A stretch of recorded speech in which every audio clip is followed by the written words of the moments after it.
Bagian Alkitab yang akan kita renungkan pada hari ini diambil dari 2 Tesalonika pasal 2. 2 Tesalonika pasal 2 ayat 1 sampai 5, dilanjutkan ayat 13 sampai 17. 2 Tesalonika 2 ayat 1 sampai 5, saya bacakan firman Tuhan. Demikian.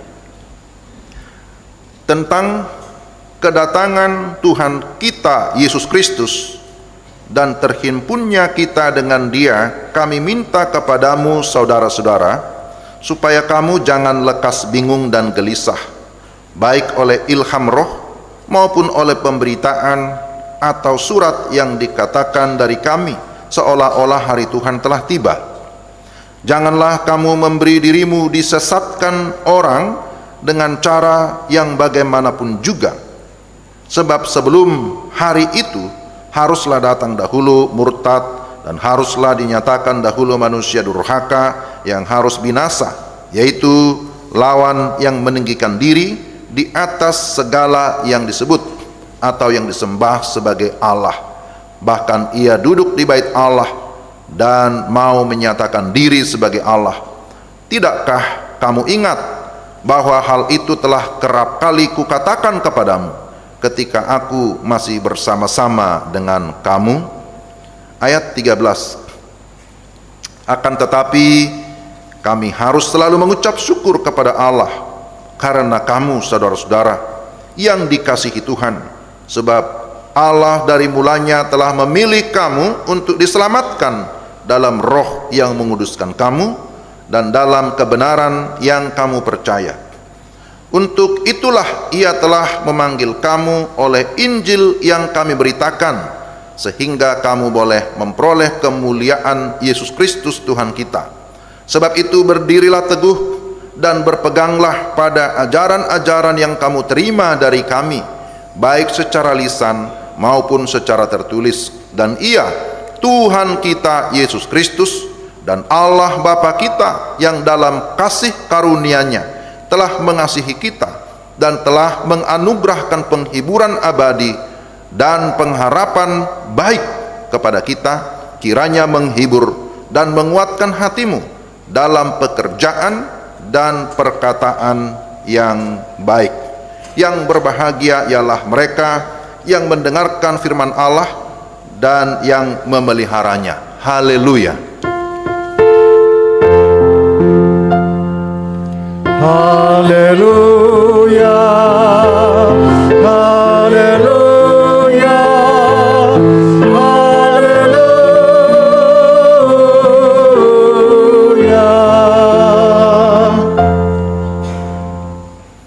Selamat hari Minggu Bapak Ibu yang dikasihi Tuhan. Shalom. Puji Tuhan, hari ini kita bisa berkumpul bersama, kita bisa beribadah di tempat ini dalam keadaan yang aman, dalam keadaan yang sukacita. Semua bersukacita ya. Ya. Bapak Ibu yang dikasihi Tuhan, ada tema yang sudah ditetapkan. Tema khotbah minggu ini, dipilih untuk diselamatkan, jangan biarkan diri disesatkan. Dipilih untuk diselamatkan, jangan biarkan diri disesatkan. Bapak Ibu yang dikasihi Tuhan, jikalau kita membaca firman Tuhan ini, sebenarnya ini adalah kelanjutan dari 1 Tesalonika, tulisan Rasul Paulus yang ditujukan kepada jemaat mula-mula yang ada di Tesalonika. Maka dalam bacaan kita yang tadi sudah kita dengarkan, Rasul Paulus sedang mengingatkan jemaat yang ada di Tesalonika supaya mereka jangan bingung, supaya mereka jangan gelisah. Ya, tadi kita sudah baca itu di dalam ayat yang kedua, supaya kamu jangan lekas bingung dan gelisah, baik oleh ilham roh maupun oleh pemberitaan atau surat yang dikatakan dari kami, seolah-olah hari Tuhan telah tiba. Ini berbicara tentang hari Tuhan. Tapi hari Tuhan yang dimaksud dalam konteks ini oleh Paulus sebenarnya berbicara tentang kedatangan Kristus kembali, atau kedatangan Kristus yang kedua kali.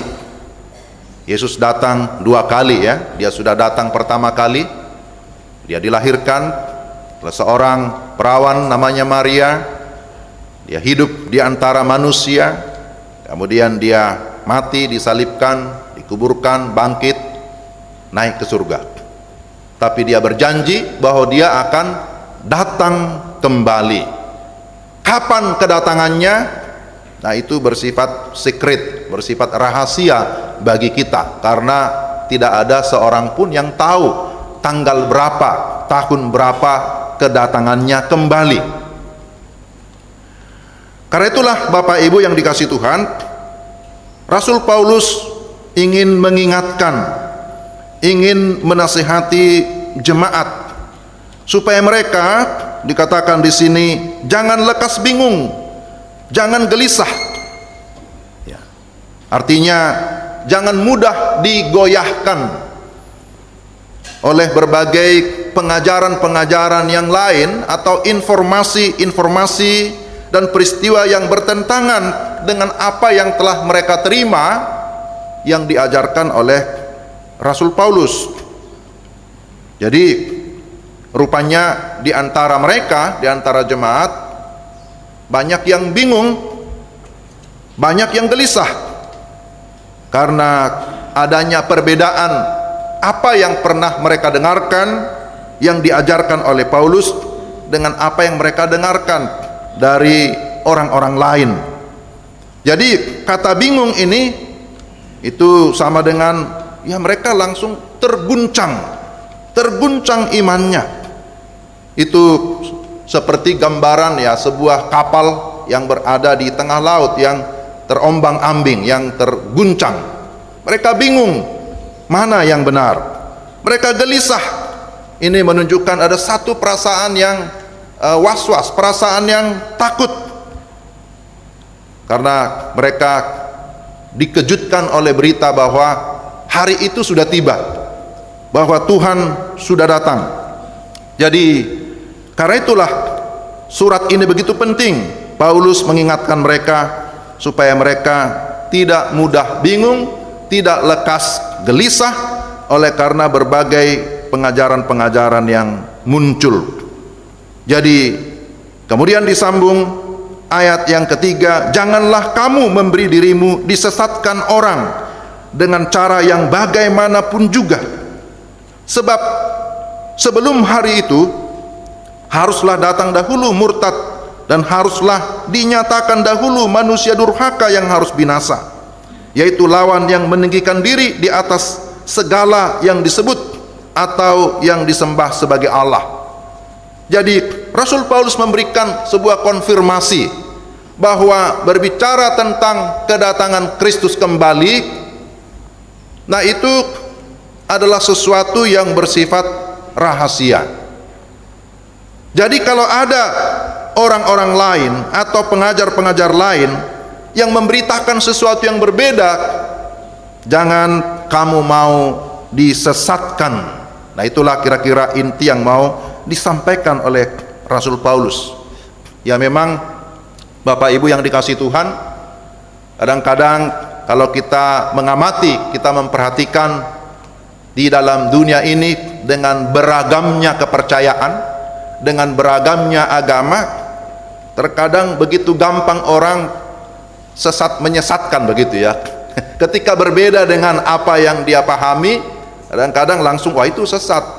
Ya saya ingat dulu, sudah lama ya, waktu saya masih di kampung sekitar tahun 88,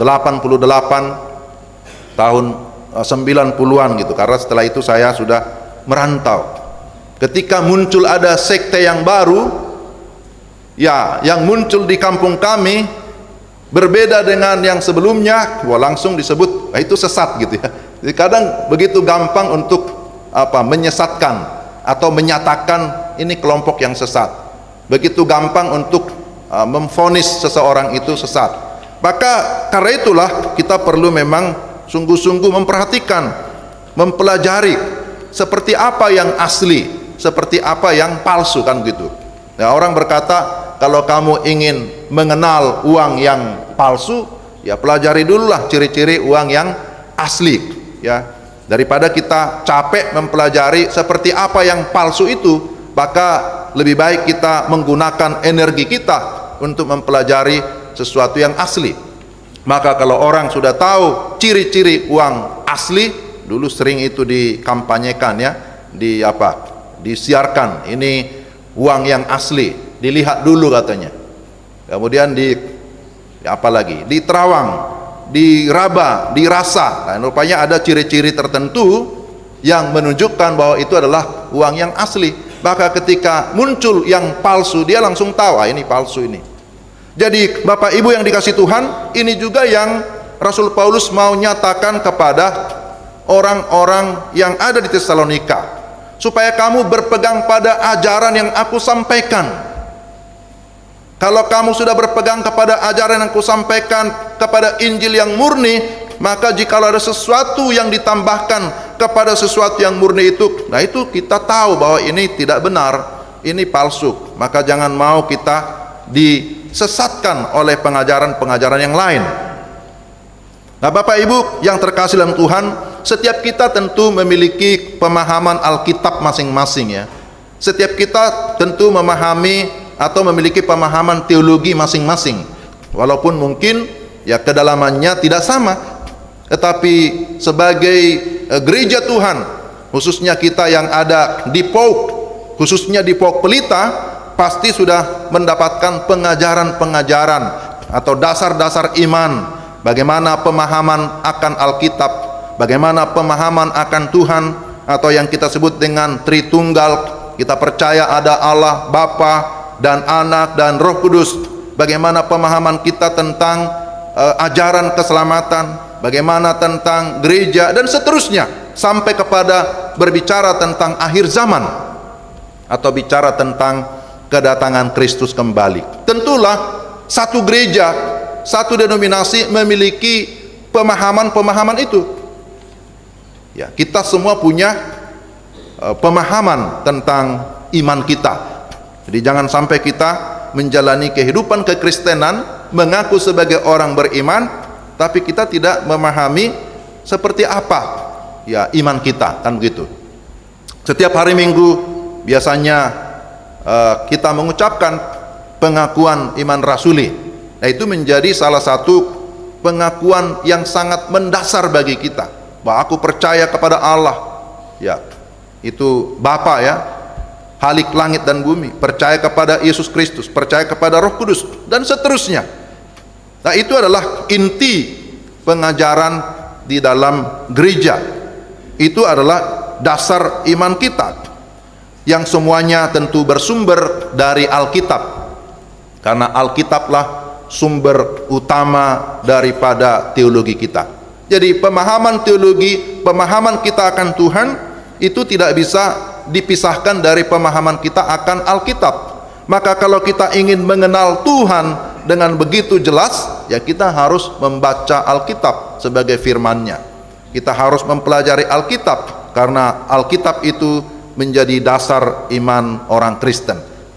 Ya, pertanyaannya adalah apakah kita sungguh-sungguh percaya bahwa Alkitab itu adalah firman Tuhan? Karena banyak juga orang yang meragukan Alkitab itu firman Tuhan atau tidak. Banyak juga orang berkata bahwa Alkitab itu kan hanya tulisan manusia biasa.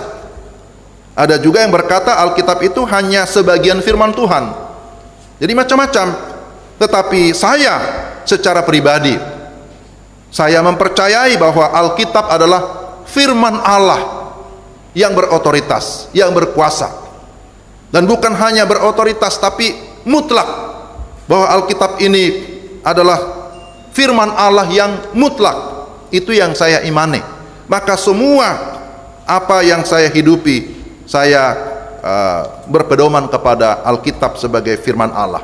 Dan saya kira kita sepakat tentang hal ini, ya Bapak Ibu, bahwa kita percaya Alkitab adalah firman Allah, sekalipun ditulis oleh manusia, itu para nabi dan para rasul, tetapi memiliki otoritas karena setiap firman yang dituliskan oleh para nabi dan para rasul itu bersumber dari Allah. Maka muncul istilah theopneustos, diinspirasikan, diilhamkan oleh Allah, di dalam 2 Timotius 3 ayat yang ke-16.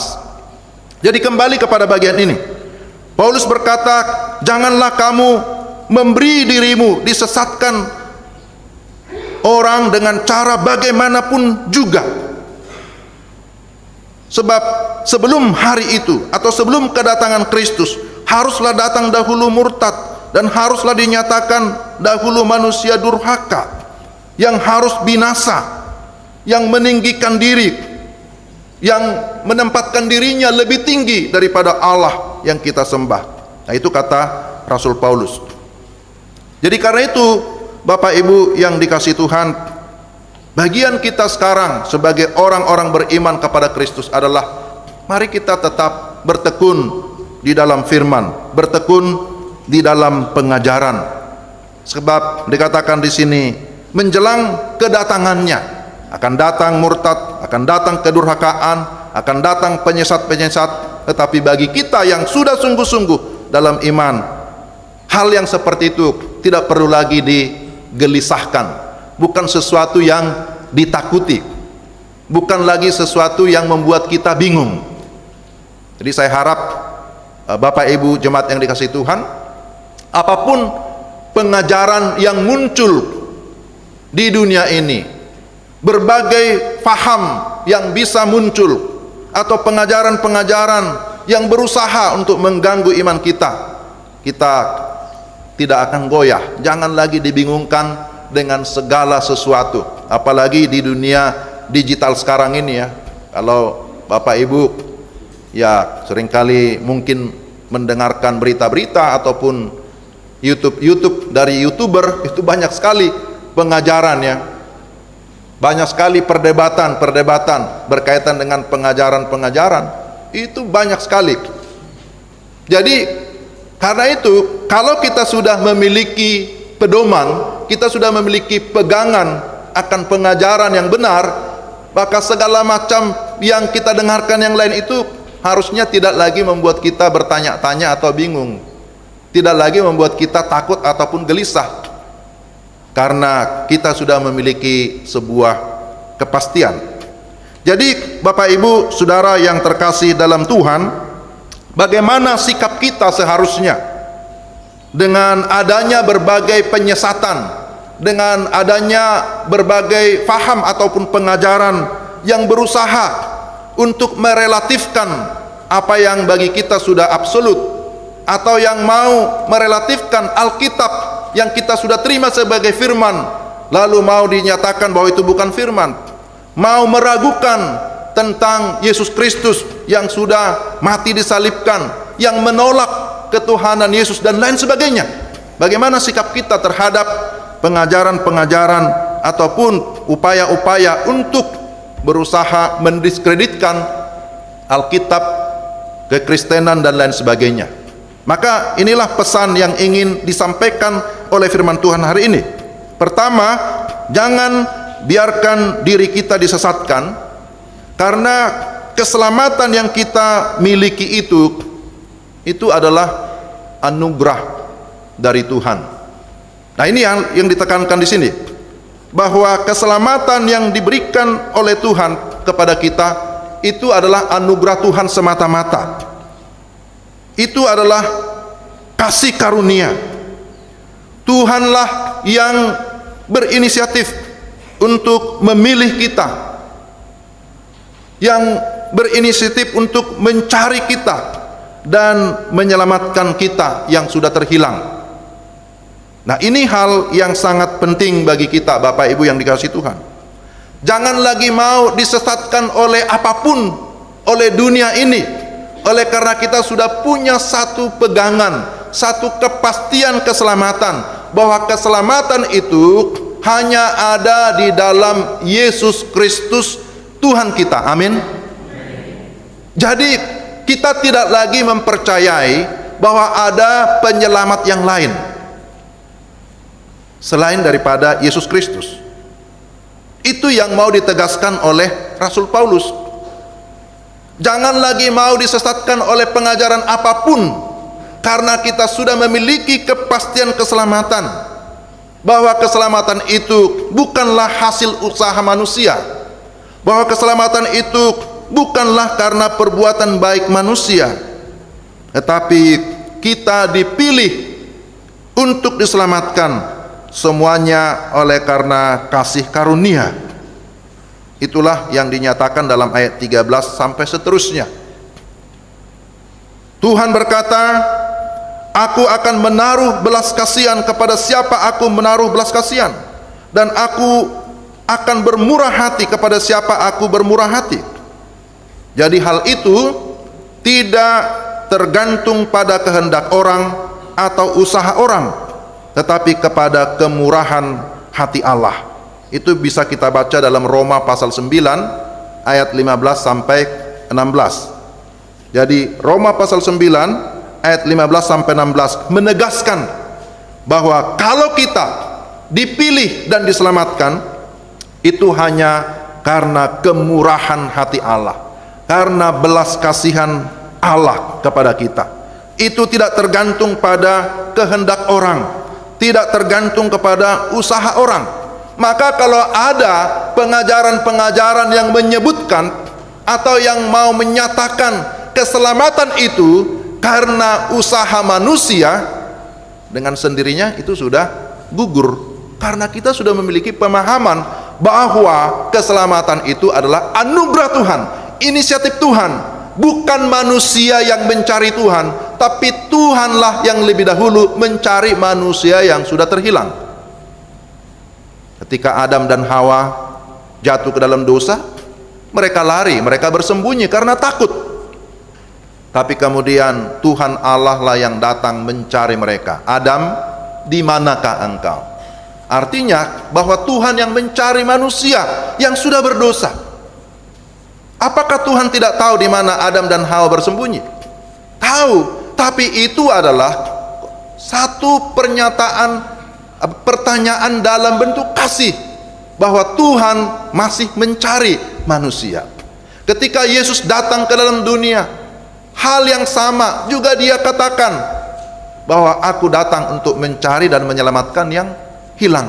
Jadi keselamatan kita itu adalah inisiatif dari Tuhan. Bagi kita itu adalah anugerah semata-mata. Dan kapan kita memperoleh keselamatan? Kita memperoleh keselamatan ketika kita sudah menyadari dosa kita, kita mengaku dosa, dan kemudian kita percaya dan terima Yesus sebagai Tuhan dan Juru Selamat kita secara pribadi di dalam hati kita masing-masing. Nah, ini penting.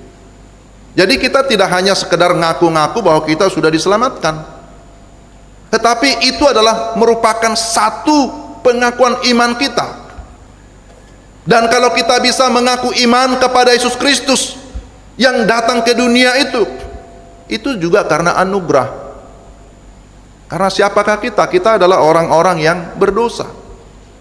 Tetapi kalau kita akhirnya bisa beriman kepada Kristus, sekali lagi ini adalah kasih karunia dari Tuhan. Karena itu Bapak Ibu, pastikanlah bahwa kita sudah memiliki iman kepada Yesus Kristus, bahwa kita sudah sungguh-sungguh percaya kepada Kristus. Tapi tidak hanya percaya, tapi menerima Dia di dalam hati.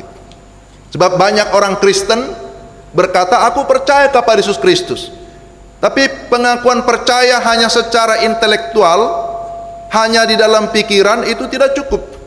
Tetapi harus diikuti dengan menerima di dalam hati. Nah, kita bisa lihat di dalam Yohanes 1 ayat 12. Yohanes pasal 1 ayat yang ke-12, firman Tuhan jelas bagi kita supaya ini menjadi perhatian kita. Dikatakan begini, tetapi semua orang yang menerimanya diberinya kuasa supaya menjadi anak-anak Allah. Koma, ini koma di situ ya. Lalu ada anak kalimat, yaitu mereka yang percaya dalam namanya. Kalau dalam struktur tata bahasa Indonesia, maka kalau kita perhatikan di sini, yaitu mereka yang percaya dalam namanya itu mendahului. Jadi orang percaya kemudian menerima Yesus di dalam hatinya, maka di sini dikatakan dia diberi kuasa menjadi anak-anak Allah. Jadi Bapak Ibu yang dikasihi Tuhan, kita pasti seringkali berdoa kepada Tuhan. Kita bisa berdoa kepada Tuhan dan banyak permintaan kita. Sebenarnya unsur doa itu paling tidak ada 4 ya. Doa itu bisa merupakan pengagungan kita kepada Tuhan. Doa juga bisa pengucapan syukur. Doa juga bisa merupakan pengakuan kita, pengakuan dosa juga. Tetapi juga yang terakhir ada permintaan atau permohonan kita. Bahwa seringkali kita meminta kepada Tuhan, bisa meminta kesehatan, bisa meminta keberhasilan, bisa meminta supaya dilancarkan usaha, bisa meminta supaya keluarga diberkati, supaya ladang-ladang, kebun, usaha dan lain sebagainya diberkati oleh Tuhan. Itu juga permintaan yang tidak salah. Kita meminta supaya Tuhan menuntun kehidupan kita. Tapi apakah kita pernah meminta secara pribadi supaya Yesus itu masuk di dalam hati kita? Nah, ini penting. Jadi mari kita sungguh-sungguh percaya kepada Tuhan ya, tapi kemudian menerima Dia di dalam hati. Menerima Dia dalam hati artinya memberikan Dia tahta di dalam hati kita. Karena dikatakan orang yang sudah percaya terima Yesus, maka Roh Kuduslah yang bertahta dalam hatinya, yang mendiami, yang memimpin kehidupannya. Maka kalau Roh Kudus yang ada dalam hati kita, kita tidak mungkin lagi disesatkan oleh dunia ini. Tidak mungkin lagi disesatkan oleh berbagai pengajaran kalau memang Dia yang memerintah, Dia yang berkuasa dalam hidup kita. Maka ini hal yang pertama. Jangan biarkan diri kita disesatkan. Karena apa? Karena kita sudah memiliki kepastian keselamatan, dan itu adalah anugerah semata-mata. Tapi yang kedua, jangan biarkan diri disesatkan, karena keselamatan yang tadi Tuhan anugerahkan itu tidak akan bisa dirampas, tidak akan bisa hilang dari hidup kita. Wah, benarkah bahwa keselamatan kita tidak bisa hilang, tidak bisa dirampas oleh dunia ini? Nah, siapa yang memberikan jaminan? Pendeta yang memberikan jaminan? Majelis penatua? Tentu tidak. Tapi Yesus Kristus yang memberikan jaminan itu. Di dalam Yohanes pasal yang ke-10 kita bisa lihat di sana ya. Yohanes pasal yang ke-10 ayat 28 sampai dengan 29. Yohanes pasal 10 ayat 28 dan 29, atau mulai ayat 27. Ya, saya mengajak kita sekalian membaca karena ini berkaitan dengan kepastian keselamatan yang tidak akan hilang itu.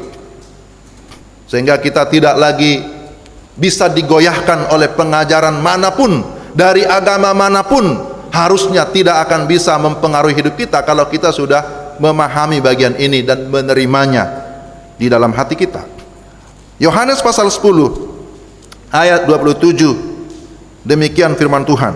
Bapak Ibu bisa mengikuti. Domba-dombaku mendengarkan suaraku, dan aku mengenal mereka, dan mereka mengikut aku, dan aku memberikan hidup yang kekal kepada mereka, dan mereka pasti tidak akan binasa sampai selama-lamanya. Nah, pertama kita lihat di sini dikatakan aku memberikan hidup yang kekal kepada mereka.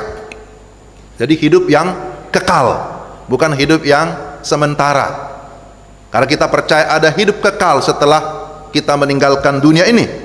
Lalu dikatakan di situ, ditegaskan mereka pasti tidak akan binasa sampai selama-lamanya. Tidak akan binasa sampai selama-lamanya. Lalu ditambah lagi, seorang pun tidak akan merebut mereka dari tanganku.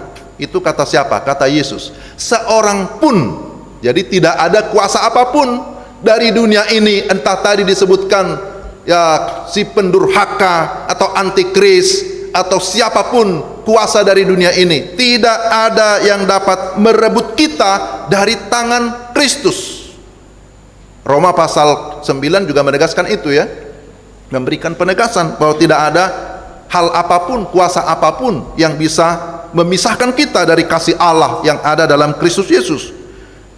Belum cukup sampai di situ, ayat 29, Yesus menegaskan lagi, Bapakku yang memberikan mereka kepadaku lebih besar daripada siapapun, dan seorang pun tidak dapat merebut mereka dari tangan Bapa.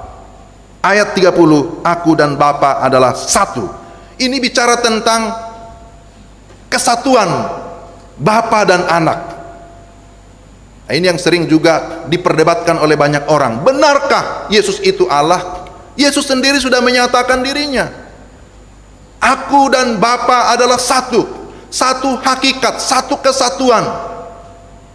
Karena itu dikatakan tidak ada yang dapat merebut kita dari tangannya.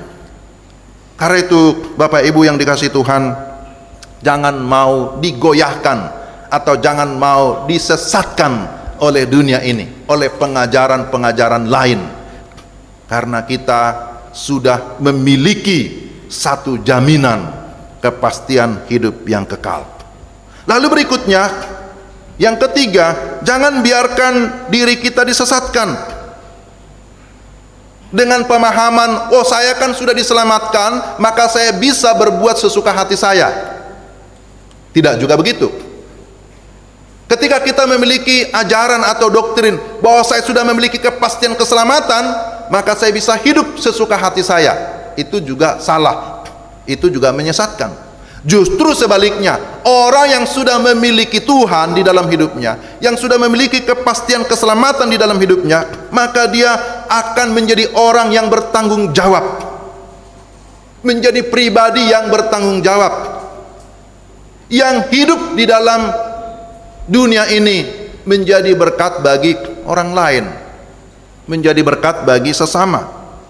Nah, itulah sebabnya dikatakan di sini di dalam 2 Tesalonika 2 ayat yang terakhir tadi itu, ayat 17, kiranya menghibur dan menguatkan hatimu dalam pekerjaan dan perkataan baik.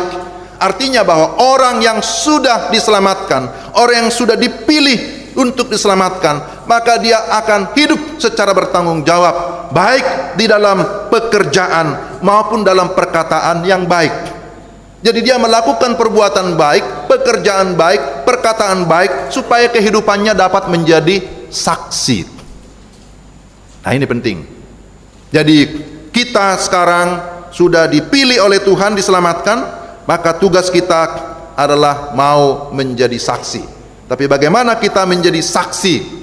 Bagaimana kita bisa menjadi alatnya Tuhan, menjadi alat keselamatan di dalam dunia ini? Maka kita harus sekali lagi semakin memperdalam keimanan kita, supaya kita bisa memberikan jawab kepada setiap orang yang membutuhkan jawaban dari kita. Jadi kita tidak bisa berkata, ya sudahlah, yang penting aku beriman, aku sudah selamat, selesai. Tapi bagaimana kalau ada orang yang meminta jawaban dari kita, yang ingin diskusi dengan kita? Nah, dalam hal inilah kita perlu belajar, sehingga kita menjadi orang Kristen yang aktif, menjadi orang Kristen yang memang siap menghadapi segala sesuatu, menghadapi segala macam pengajaran. Dan kita berkata, saya tidak bingung lagi, saya tidak akan gelisah, saya tidak akan takut, karena saya sudah memiliki pemahaman akan hal itu. Malah sebaliknya, kita bisa menjadi saksi, kita bisa menguatkan orang lain, kita bisa memberikan penghiburan kepada orang lain. Nah, inilah tujuan daripada Paulus menulis surat Tesalonika ini, supaya kehidupan jemaat justru ya menjadi penghiburan, menjadi saksi, menjadi berkat bagi banyak orang yang ada di sekitar mereka. Kerinduan Paulus tentu bukan hanya berlaku pada saat itu, tapi juga bagi semua orang-orang yang percaya kepada Tuhan. Kehidupan kita haruslah menjadi kehidupan yang menjadi berkat dimanapun kita berada. Kehidupan kita harus menjadi berkat baik di tengah keluarga kita, baik di tengah pekerjaan kita, di tengah-tengah lingkungan kita, di tengah-tengah gereja kita, dimanapun kita berada. Hendaklah kita menjadi orang-orang yang bertanggung jawab, menjadi orang-orang yang sungguh-sungguh memahami bahwa hidup ini adalah anugerah, maka saya harus bertanggung jawab atas anugerah itu dengan melakukan pekerjaan baik, perbuatan baik, perkataan yang baik.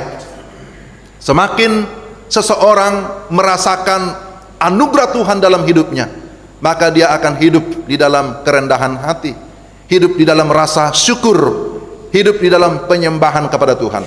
Sekali lagi, orang yang merasakan anugerah Tuhan berlimpah dalam hidupnya, orang yang merasakan kasih karunia Tuhan, orang yang merasakan kasih Tuhan, maka dia akan hidup semakin rendah hati, hidup semakin bersyukur, hidup mau menyembah Tuhan, hidup mau memuliakan Tuhan dan menjadi berkat bagi banyak orang. Amin.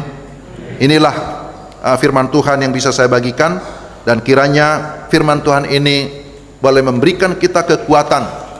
Jadi sebagaimana Paulus di dalam ayat 15 sebagai yang terakhir saya bacakan seperti ini. Sebab itu berdirilah teguh dan berpeganglah pada ajaran-ajaran yang kamu terima dari kami, baik secara lisan maupun secara tertulis. Paulus mengingatkan jemaat Tesalonika. Sekarang saya bacakan ulang untuk kita sekalian. Berdirilah teguh, berpeganglah pada ajaran-ajaran yang kamu terima dari kami, dan Ia Tuhan kita Yesus Kristus dan Allah Bapa kita yang dalam kasih karunia-Nya telah mengasihi kita dan telah menganugerahkan penghiburan abadi dan pengharapan baik kepada kita, kiranya menghibur, menguatkan hatimu dalam pekerjaan dan perkataan yang baik. Inilah tugas kita, bahwa kita ada di sini, ada di dunia ini, ada di lingkungan kita, supaya kita menjadi pribadi-pribadi, menjadi berkat bagi orang lain. Kiranya Tuhan dimuliakan melalui firman-Nya, melalui kehidupan kita. Mari kita berdoa. Tuhan, terima kasih untuk firman-Mu. Hamba-Mu berhenti menyampaikan, tapi kami berdoa memohon supaya Roh Kudus menolong kami, tidak hanya mendengar, tapi kami dapat melakukan, menerapkan dalam hidup kami sehari-hari. Dalam nama Tuhan Yesus kami sudah berdoa. Amin.